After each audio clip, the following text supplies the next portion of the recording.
Now let's talk a little bit about how working memory problems present in our students who are in middle and high school. In early grades, it's pretty easy to tell students with working memory problems because they have trouble learning the letters that go with the various phonic sounds for reading, so they have trouble learning to decode, they have trouble learning math facts. They may, even as little children, have trouble learning the alphabet. They certainly have trouble following directions. But when you get into older students, middle school and high school students, it's going to be more subtle the way these problems present themselves. And one way you can identify students who have problems with working memory is how they take multiple choice tests, because they tend to be very slow. And the reason they're very slow when they take a multiple choice test is they'll read the question, they'll then read the answer for A, the answer for B, the answer for C. They've forgotten the question, so they go back and read the question again. They reread A and B. They read the question one more time just to make sure they've got it. They read A, they read B, they read C, they read D now. Then they go back and double check A and B. They think the answer's C. They go back and check the question again just to make sure they've held on to everything they had to. And then they go and pick C.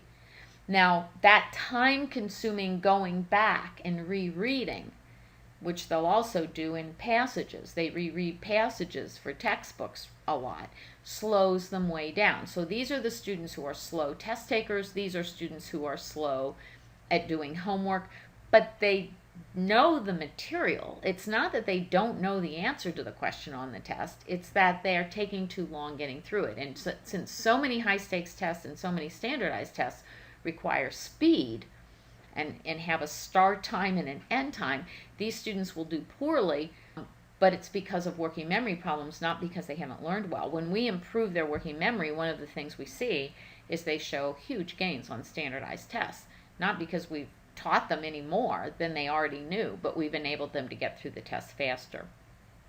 Most of our students who have language learning disabilities or other kinds of special needs and are still seeing us in middle school and high school have specific problems with reading. And so I have specific interventions for reading as an area where you can work with your students.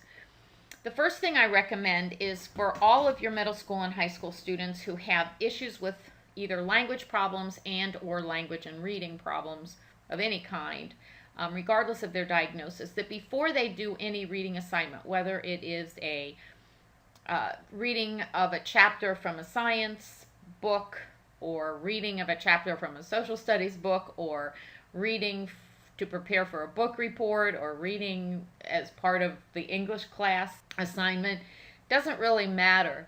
Before they get started, I like to have them do a 5 to 10 minute warm-up. And the 5 to 10 minute warm-up is of anything they enjoy reading, except for comic books or things like that. It can be any book that they like. It can be Harry Potter. It can be one of their favorite books that they've read 100 times. I don't really care.